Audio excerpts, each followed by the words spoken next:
चलिए आज के इस एक्सप्लेनर की शुरुआत करते हैं। आज की कहानी मतलब एक ऐसी अनबिलीवेबल अंडरडॉग जर्नी और बिजनेस मास्टर क्लास है ना, जो ये साबित करती है कि कैसे बिल्कुल शून्य से शुरू करके बिना किसी बड़ी कॉर्पोरेट डिग्री के एक बहुत ही विशाल साम्राज्य खड़ा किया जा सकता है। अब यहाँ सबसे बड़ा सवाल ये उठता है कि आखिर कैसे एक सिनेमा हॉल में झाड़ू लगाने वाले इंसान ने एक ऐसा स्वदेशी साम्राज्य खड़ा कर दिया जिसने बड़ी बड़ी मल्टीनेशनल स्नैक कंपनियों के पसीने छुड़ा दिए। देखिए, ये कोई रातों रात मिली किस्मत नहीं है। इसके पीछे बेजोड़ रणनीति और कभी ना टूटने वाले जज्बे की एक बहुत ही शानदार कहानी है। शुरुआत की अगर बात करें तो वो बेहद ही मामूली थी। महज 90 रुपए। जी हाँ, सिर्फ 90 रुपए। ये वो रकम थी जो चंदूभाई विरानी को राजकोट के एक सिनेमा हॉल में पोस्टर चिपकाने और झाड़ू लगाने जैसे छोटे मोटे काम करने के बदले महीने भर की पगार के रूप में मिलती थी। और अब जरा इस आंकड़े को देखिए, 5,000 करोड़ रुपए। उस 90 रुपए की मामूली सी शुरुआत और आज के 5,000 करोड़ रुपए के विशाल रेवेन्यू के बीच का ये जो अंतर है ना, ये सच में चौंकाने वाला है।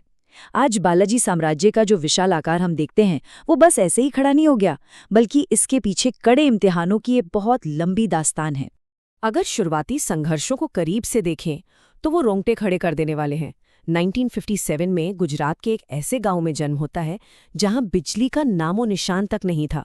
फिर आता है 1972 का वो भयंकर सूखा जिसने सब कुछ तबाह कर दिया।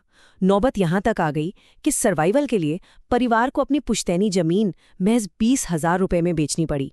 और आखिरकार 1982 में गुजारे के लिए एक पुरानी साइकिल पर वेफर्स बेचने की शुरुआत होती है। लेकिन परेशानियां यहीं खत्म नहीं हुई थी। पुश्तैनी जमीन बिकने के बाद 17 साल की उम्र में आखिरी जमा पूंजी यानी सिर्फ 600 रुपए लेकर जब भाइयों ने राजकोट में फर्टिलाइजर का बिजनेस शुरू करना चाहा, तो उन्हें नकली खाद थमा दी गई। ये एक ऐसा क्रूर धोखा था जिसने उन्हें लिटरली सड़क पर ला दिया था। मतलब कोई और होता तो शायद इस मोड़ पर आकर बिल्कुल टूट ही जाता। पर यहीं से कहानी में सबसे बड़ा मोड़ आता है। सब कुछ हारने के बाद उसी एस्ट्रन सिनेमा में काम करते हुए उनकी लगन और ईमानदारी को देखकर सिनेमा मालिक ने उन्हें कैंटीन का कॉन्ट्रैक्ट दे दिया। अब देखने में तो ये महज एक कैंटीन थी, लेकिन असल में एक बहुत बड़े उद्यम की नींव साबित होने वाली थी। इसी कैंटीन को चलाते हुए एक बेहद अहम बिजनेस इनसाइट सामने आई। हुआ ये कि कुल बिक्री का 80% हिस्सा सिर्फ आलू के चिप्स से आ रहा था, वो भी फिल्म के उस 15 मिनट के छोटे से इंटरवल के दौरान। लेकिन परेशानी ये थी कि बाहर से आने वाले चिप्स की सप्लाई बहुत अनियमित थी और क्वालिटी भी खराब थी, जो सीधे सीधे उनके मुनाफे को खा रही थी। तो इसी नुकसान ने उन्हें खुद अपने चिप्स बनाने का रास्ता दिखाया। और यहीं हमें शानदार बूटस्ट्रैपिंग का एक जीता जागता उदाहरण देखने को मिलता है। महंगी इंडस्ट्रियल मशीनें खरीदने के बजाय उन्होंने कबाड़ से अलग अलग पार्ट्स खरीदे और सिर्फ 5,000 रुपए की लागत में अपनी खुद की आलू काटने की मशीन तैयार कर ली। जुगाड़ और रिनोवेशन का क्या बेहतरीन कॉम्बिनेशन था ये। अब ये सफलता सिर्फ कड़ी मेहनत का नतीजा नहीं थी, बल्कि ये आलू के विज्ञान को गहराई से समझने की बात थी। एक परफेक्ट चिप के लिए ना, आलू में 20 से 23% ड्राई मैटर होना ही चाहिए। उसकी मोटाई बिल्कुल सटीक होनी चाहिए, तलने का तापमान एकदम परफेक्ट हो और मसालों का बैलेंस एकदम सही बैठे।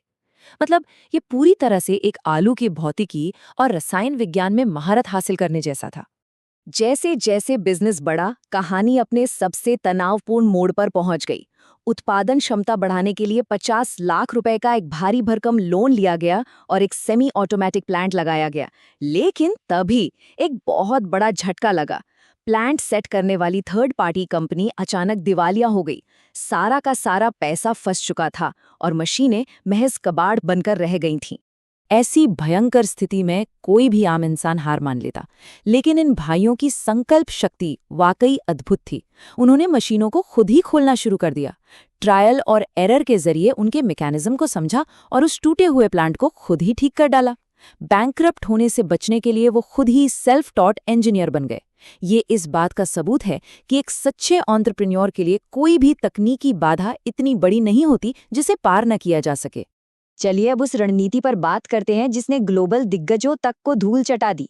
एक तरफ तो वो अंतर्राष्ट्रीय ब्रांड थे जिनकी हमेशा यही शिकायत रहती थी कि पैकेट में चिप्स कम और हवा ज्यादा है, और दूसरी तरफ था बालाजी वेफर्स, जो स्थानीय स्वाद, बेहतरीन वैल्यू फॉर मनी और 25 से 30% एक्स्ट्रा चिप्स देकर सीधे ग्राहकों के दिलों पर राज कर रहा था।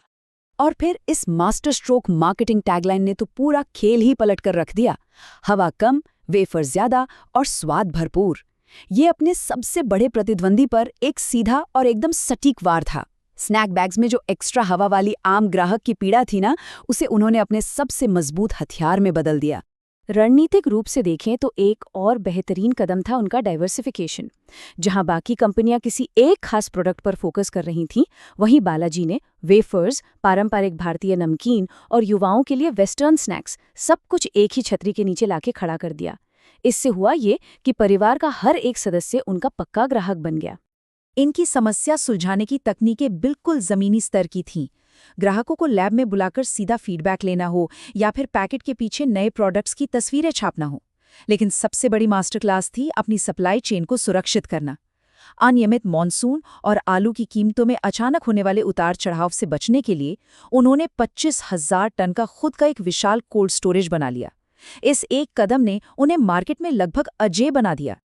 अगर इनके इंटरनल वर्क कल्चर की बात करें तो वो भी किसी टॉप बिजनेस स्कूल की केस स्टडी से कम नहीं है।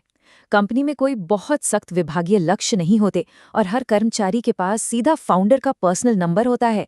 वो डिग्रियों से ज्यादा काम के प्रति जुनून देखकर लोगों को काम पर रखते हैं और इसी का नतीजा है कि कर्मचारियों में एक जबरदस्त ओनरशिप और वफादारी की भावना जन्म लेती है।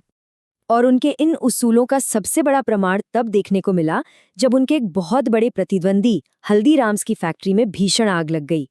इस मुश्किल वक्त में फायदा उठाने के बजाय बालाजी वेफर्स ने कई महीनों तक अपनी ही फैक्ट्री में हल्दीराम्स के प्रोडक्ट्स बनाए ताकि उनका सीधा प्रतिद्वंदी भी मार्केट में टिका रहे।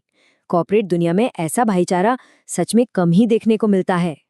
इनकी आज़ादी और उसूलों की कोई कीमत नहीं लगा सका। 2023 में जब पेप्सी जैसी विशाल ग्लोबल कंपनी ने उन्हें खरीदने के लिए 4,000 करोड़ रुपए का एक लुभावना ऑफर दिया, तो उन्होंने बिना किसी झिझक के उसे साफ ठुकरा दिया। उन्होंने अपना साम्राज्य बेचने के बजाय एक स्वतंत्र भारतीय ब्रांड बने रहना ही चुना। तो इस पूरे एक्सप्लेनर के अंत में एक बहुत गहरा सवाल सामने आता है, एक सच्ची बिजनेस लेगेसी आखिर होती क्या है?